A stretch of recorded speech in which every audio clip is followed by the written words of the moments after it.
Welcome to this video on AWS EC2 Amazon Machine Images, or AMIs.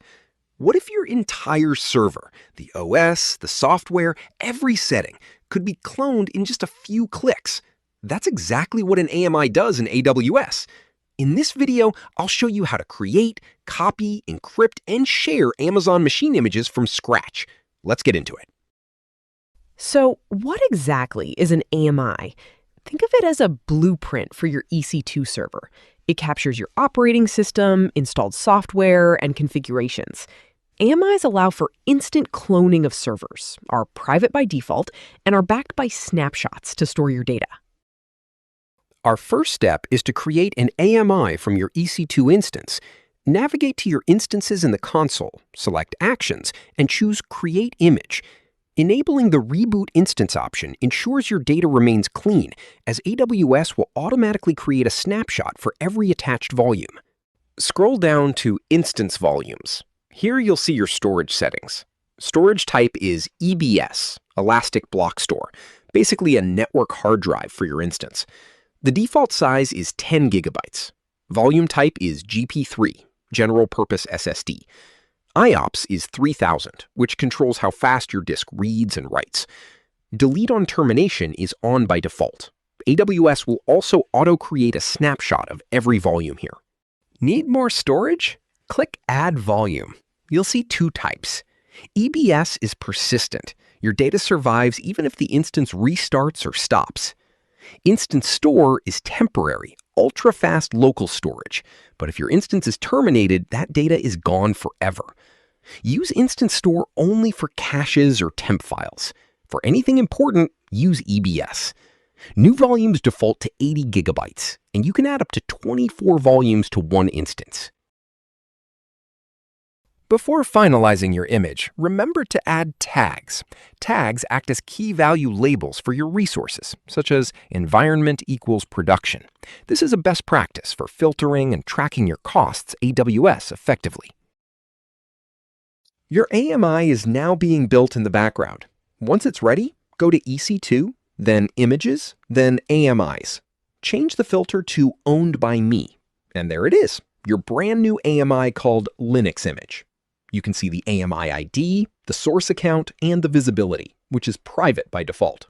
Only your AWS account can see and use this image. Now let's copy this AMI to another region. There are two big reasons to do this. First, disaster recovery. If one AWS region goes down, you want your image ready elsewhere. Second, global deployments. If you have users in Europe, launch servers closer to them. Select your AMI, click Actions, then Copy AMI. Give the copy a name, choose your destination region, like Europe, Ireland, and click Copy AMI. This part is critical for production workloads. On the Copy AMI page, check the box that says Encrypt EBS Snapshots of AMI Copy. You'll need a KMS key, that's Key Management Service, AWS's encryption key system. The default key is /alias/AWS/EBS. It's automatically available in your account. This encrypts every single snapshot in the copied AMI, required for enterprise and security compliance. Check your AMI list now. You'll see two AMIs, your original Linux image, unencrypted, and your new copy called Linux Image Encrypted, protected with your KMS key. Both are private. Both are owned by your account. You can launch EC2 instances from either one whenever you need them. Want to share your AMI with another team or AWS account? Select your AMI, click Actions, then Edit AMI Permissions.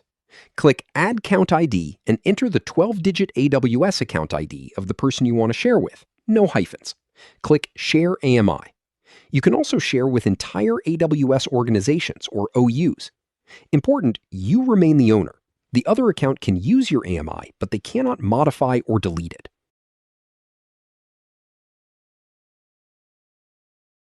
Under the Actions menu, you'll find Advanced Options. Disable AMI blocks any new instance launches, but it's reversible. Deregister AMI permanently deletes it. That cannot be undone. Know the difference. AMI usage lets you generate a report showing which instances are currently using your AMI and view all referenced resources, like snapshots and volumes. Here's a powerful lifecycle feature. Go to Actions, then Manage AMI Depreciation. Enable it and set a future date, for example, June 16th, 2026. After that date, your AMI is marked as out of date and hidden from most users. It won't show up in searches or catalogs. Perfect for version control, telling people an old image should no longer be used without deleting it immediately. You can update the date or re-enable it anytime.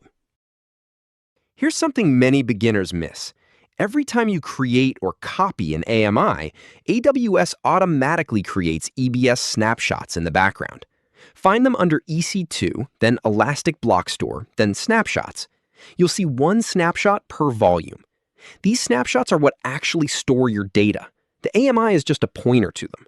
So when you deregister an AMI, always delete the associated snapshots too. Otherwise, you keep getting charged for storage you no longer need. An AMI is a reusable blueprint for your EC2 instances. Always enable Reboot Instance for clean, consistent snapshots. Copy AMIs to other regions for disaster recovery and global reach. Encrypt copies with KMS for enterprise security compliance. Share AMIs with specific accounts or your entire organization. And every AMI is backed by EBS Snapshots. Manage them to avoid extra costs. If this video helped you, drop a like right now. It helps more people find this content. Subscribe to Naveen Tech Hub for more AWS, cloud, and coding tutorials every single week. Got a question about AMIs? Drop it in the comments. I read every single one. Next up, EC2 autoscaling and load balancers. You don't want to miss that one. See you there.